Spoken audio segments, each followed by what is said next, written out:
Morning guys. India में गर्मी अभी चरम सीमे पे है और वैसा ही हाल अगर हम बात करें क्रिकेट की दुनिया में तो टेस्ट मैच जो रियल गर्मी लेके आता है फैंस के लिए वो शुरू होने वाला है।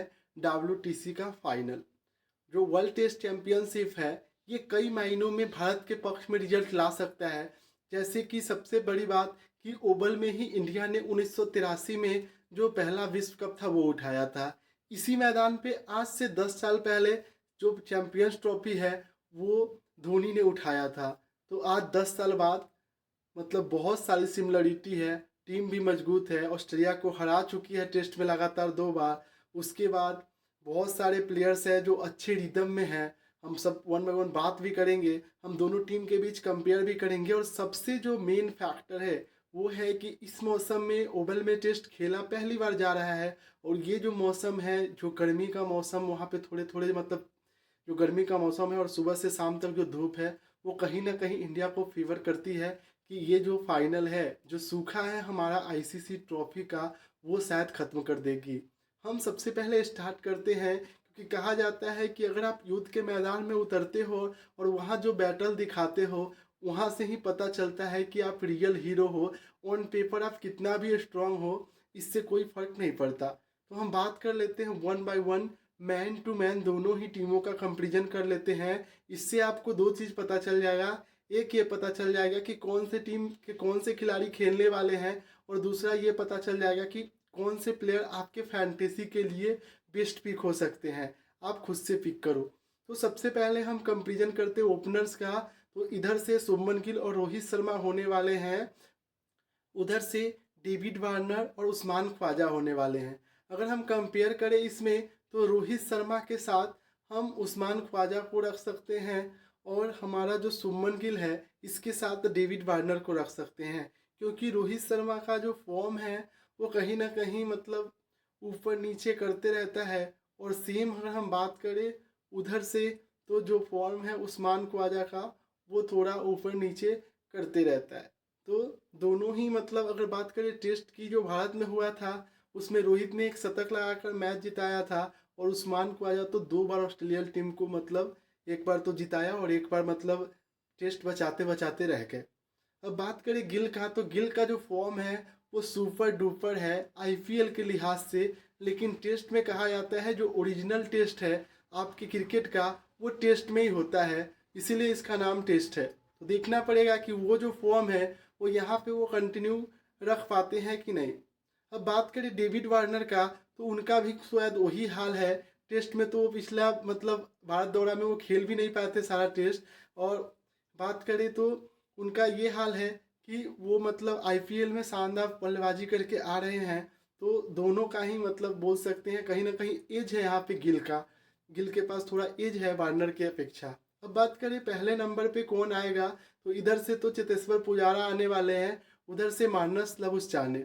और दोनों ही मैं यहाँ पे मत बोलूँगा कि दोनों ही टीम टेस्ट के जो बोलते हैं ना कि ओरिजिनल बल्लेबाज वो ये दोनों ही हैं। और कहीं ना कहीं ये दोनों ही अपने टीम को स्टेबिलिटी देते हैं कि अगर जल्दी विकेट गिरे तो एक और विकेट ना गिरे। तो दोनों को ही यहाँ पे मैं किसी को एज नहीं देना चाहूँगा क्योंकि रिसेंट का जो परफॉर्मेंस है वो दोनों का मतलब बोल सकते हैं कि उतना अप टू द मार्क नहीं था। यहाँ पे भी मैं एज अगर बात करें थोड़ा सा एज बोल सकते हैं, नॉच एज बोल सकते हैं कि वो मानस लबुस्चाने के बात है।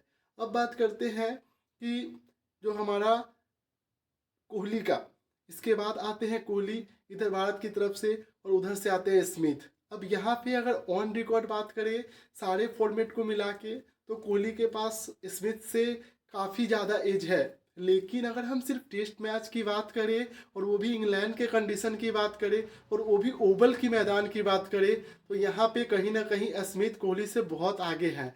लेकिन कहा जाता है कि जो मतलब बड़ा मैच होता है उसमें बड़े खिलाड़ी अपना मतलब हाथ उठाते हैं और बोलते हैं कि मैं हूँ ना। तो यहाँ पे दोनों ही बल्लेबाज से खासकर स्मिथ का जो परफॉर्मेंस था इंडिया में उससे वो बिल्कुल खुश नहीं होंगे और यहाँ पे वो कमबैक करना चाहेंगे। और यहाँ पे एज मैं देना चाहूँगा किसी को नहीं, मैं यहाँ पे न्यूट्रल रहना चाहता हूँ। मैच के बाद आप मतलब पता चल जाएगा। ऐसे आप किसको एज देना चाहते हैं आप कमेंट करके हमें बता सकते हैं।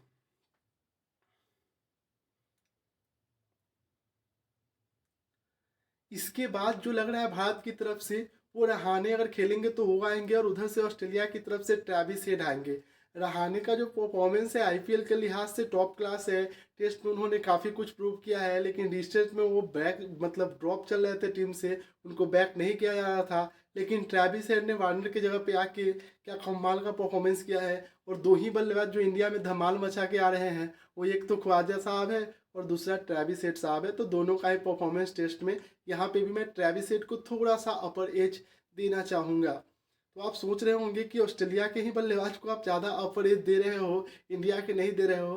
तो कहते हैं ना कि अभी मैं ऑन पेपर एज दे रहा हूँ, जो रियल एज होगा वो तो मैच में ही पता चलेगा। इसके बाद हम बात करें तो ईशान किशन को खिलाना चाहिए। बहुत सारा कंट्रोवर्सी हो रहा है कि क्या ईशान किशन टेस्ट में खेल सकते हैं।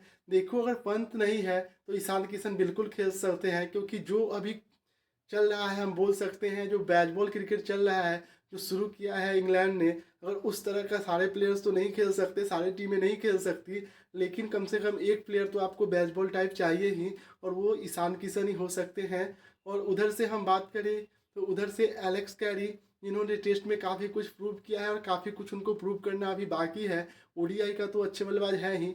तो यहाँ पे मैं एज अगर ईशान किशन खेलते हैं तो मैं उनको देना चाहूँगा, क्योंकि वो एक डिफरेंट काइंड के बल्लेबाज है। और नया बॉल अगर भारत के विकेट गिरने के बाद जो नया बॉल ऑस्ट्रेलिया लेगी, उसको भी वो खेल के निकाल सकते हैं। क्योंकि केस वर्थ को मौके मिले हैं, उतने पर्याप्त मौके तो नहीं मिले हैं, लेकिन जिस तरह का कंपटीशन है उसमें उतने मौके काफ़ी होते हैं। और बाद में आप मौका दे लोगे, क्योंकि ये फाइनल है, फाइनल में आपको कुछ अलग सोचना पड़ेगा। इसके बाद जो आएंगे वो जडेजा साहब है, और उधर से कैमरन ग्रीन साहब है। कैमरन ग्रीन का आईपीएल परफॉर्मेंस टॉप क्लास है। जडेजा ने तो फाइनल ही जिता दिया, तो उनके बारे में बात ही नहीं करना। लेकिन अगर हम टेस्ट मैच की बात करें तो यहाँ पे जडेजा को बहुत ज़्यादा एज है। अब बल्लेबाजी की बात करें तो उनके पास काफ़ी एक्सपीरियंस है। कैमरन ग्रीन का भले ही कंडीशन शायद थोड़ा बहुत हेल्प कर दे, लेकिन जडेजा को यहाँ पे मैं एज देना चाहूँगा। इसके बाद अश्विन खेलेंगे कि शार्दुल ठाकुर, ये कंट्रोवर्सी भी काफ़ी चल रहा है, लेकिन मुझे लगता है कि nothing can compare with experience. कुछ भी एक्सपीरियंस से आप कंपेयर नहीं कर सकते। यहाँ पे अश्विन को खिलाना चाहिए। ऑस्ट्रेलिया के पास लेफ्टी बल्लेबाज है तो वार्नर है, वो नीचे से आप बात करें उस्मान ख्वाजा है, नीचे से बात करें तो ट्रेविस हेड है। तो उनके पास लेफ्टी बल्लेबाज है, और कहीं ना कहीं अश्विन को लेफ्टी बल्लेबाज के सामने आप कैसा भी पिच दो, अश्विन के पास एज रहता है। अब उधर से बात करें तो नाथन लियोन, उनका जो परफॉर्मेंस है वो टॉप क्लास है टेस्ट क्रिकेट में। लेकिन यहाँ पे मैं एज अश्विन को देना चाहूँगा, क्योंकि इंग्लैंड के उस कंडीशन में जहाँ थोड़ा गर्मी भी रहेगा, वहाँ पे स्पिनिंग भले ही मदद स्पिन को मिलेगा, लेकिन नाथन लियोन को हमें लगता है कि हमारे बल्लेबाज आराम से खेल के निकाल देना चाहिए इस कंडीशन में, क्योंकि ये जो कंडीशन है कहीं ना कहीं भारत से मिलता जुलता है। अब हम बात कर लेते हैं फास्टर का। तो यहाँ पे मैं सिराज को रखना चाहूँगा, और सिराज के साथ मैं नॉन अदर देन ऑस्ट्रेलिया से मैं पैट कमिंस को लेना चाहूँगा, क्योंकि पैट कमिंस ही है जो भारतीय बल्लेबाज को ये जो फाइनल है उसमें डरा सकते हैं। डराने का तो बात दूर, उसमें मतलब हम बात करें तो भारत को हरा सकते हैं। ठीक है, तो पैट कमिंस से सावधान रहना पड़ेगा। और ऑस्ट्रेलिया को अगर किसी बल्ले बॉलर से सावधान रहना पड़ेगा तो वो मेरे को लगता है सिराज से, क्योंकि सिराज ने जिस तरह का परफॉर्मेंस किया है इवन आईपीएल में या उससे पहले टेस्ट में, वो मेरे को लगता है कि अब एक ऐसे सेटल गेंदबाज दिख रहे हैं जो इंडिया को काफ़ी लंबे समय तक मतलब सेव करने वाले हैं। यहाँ पे मैं एज कमिंस को दूंगा, लेकिन मैं ये बोलना चाहता हूँ कि सिराज भी उनसे कम नहीं है। इसके बाद जो ऑस्ट्रेलिया का जोस होजलवुड चोटिल होने के बाद जो गेंदबाज खेलने वाला है, जैसा कि कप्तान ने पिछला इंटरव्यू में बताया है कि वो स्कॉट बोलांड साहब होंगे, और बोलांड के साथ मैं कंपेयर करूंगा मोहम्मद शमी का। और यहाँ पे मैं एज बिल्कुल शमी को दूंगा, क्योंकि शमी के पास एक्सपीरियंस है। शमी के पास जो टेस्ट क्रिकेट का एक्सपीरियंस होता है, रियल एक्सपीरियंस वो है, और वो किसी भी सरफेस पे विकेट चटकाने का मादा रखते हैं। स्कॉट बोलैंड अभी नए हैं, उनको काफ़ी कुछ सीखना है, लेकिन गेंदबाज तो ऑस्ट्रेलिया के मालूम ही है आपको, टेस्ट क्रिकेट के लिए प्रिपेयर करके आते हैं। तो यहाँ पे एज बिल्कुल शमी को है, लेकिन स्कॉट बोलैंड भी कोई कम गेंदबाज नहीं दिखते। अब जो आखिरी गेंदबाज है ऑस्ट्रेलिया की तरफ से वो स्टार्क है, और भारत की तरफ से काफ़ी नाम आ रहे हैं। जयदेव उनादकट का भी नाम आ रहा है, लेकिन मैं खिलाना चाहूँगा उमेश यादव का, क्योंकि उमेश यादव के पास वो पीस है जो मतलब इंग्लैंड के विकेट पे अगर वो सही लाइन लेन से गेंदबाजी करे, जो अक्सर वो करते नहीं दिखते हैं, अगर वो ऐसा करते हैं तो शायद उनको मतलब विकेट पे मिलेगी। और स्टार्क का जो परफॉर्मेंस है, रिसेंट परफॉर्मेंस, वो उतना अच्छा नहीं है।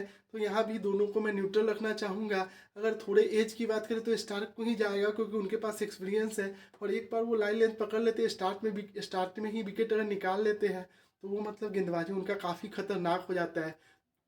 अब कुछ ओवरऑल एक मतलब जो बात करें ओवरऑल कंपैरिजन का, तो उसमें अगर हम टॉप 5 बल्लेबाज दोनों टीमों का लेते हैं तो भारत उसमें काफ़ी पीछे है, क्योंकि ऑस्ट्रेलिया के टॉप 5 बल्लेबाज का 2 साल का जो परफॉर्मेंस है जिससे WTC का फाइनल तय हुआ है, उसमें ऑस्ट्रेलिया के जो परफॉर्मर है टॉप 5 बल्लेबाज, उनका जो एवरेज है 48 से ऊपर है। लेकिन इंडिया के जो टॉप 5 बल्लेबाज हैं उनका एवरेज 36 से नीचे है। इनका 48 से ऊपर ऑस्ट्रेलिया का और इनका 38 से नीचे। लेकिन इंडिया कहाँ पे उनको डोमिनेट करती है। इंडिया के इसके बाद के जो बल्लेबाज है, चाहे हम जडेजा की बात करें, चाहे हम पंत की बात करें जो अभी नहीं खेलते हैं, उसके बाद बात करें हम अश्विन की, चाहे हम बात करें शार्दुल ठाकुर की, इन्होंने डोमिनेट किया। चाहे हम बात करें अक्षर पटेल की जो शायद खेलेंगे या नहीं खेलेंगे, कन्फर्म नहीं है, लेकिन मेरे को लगता है नहीं खेलेंगे। तो उन्होंने डोमिनेट किया और पिछला सीरीज आपने देखा ही है, यहीं से अंतर पैदा होता है। तो देखना पड़ेगा जडेजा साहब अब फिर से क्या करते हैं फाइनल में, क्योंकि उनसे भी बहुत ज़्यादा एक्सपेक्टेशन होगा, इंडिया के बॉलिंग से एक्सपेक्टेशन होगा। लेकिन जो मैच डिसाइडिंग फैक्टर्स है, जो इंडिया की कमज़ोर कड़ी साबित हुई है 2 सालों में, वही सही डिसाइडिंग फैक्टर होगा, वो है टॉप 5। अगर टॉप 5 ने 400 का स्कोर कर दिया बोर्ड पे इंडिया की तरफ से, तो बिल्कुल ये इंडिया ही जीतने वाली है WTC। और मैंने जैसा कि बताया है पहले भी कि कहीं ना कहीं इंडिया ये WTC जीतती हुई दिख रही है, ये वर्ल्ड टेस्ट चैंपियनशिप जीतती हुई दिख रही है। आपको क्या लगता है कि कौन से प्लेयर इस WTC में शानदार परफॉर्म करने वाले हैं? आप कमेंट करके हमें बता सकते हैं। तब तक के लिए take care and enjoy your day and beat for the 7th June। Thank you.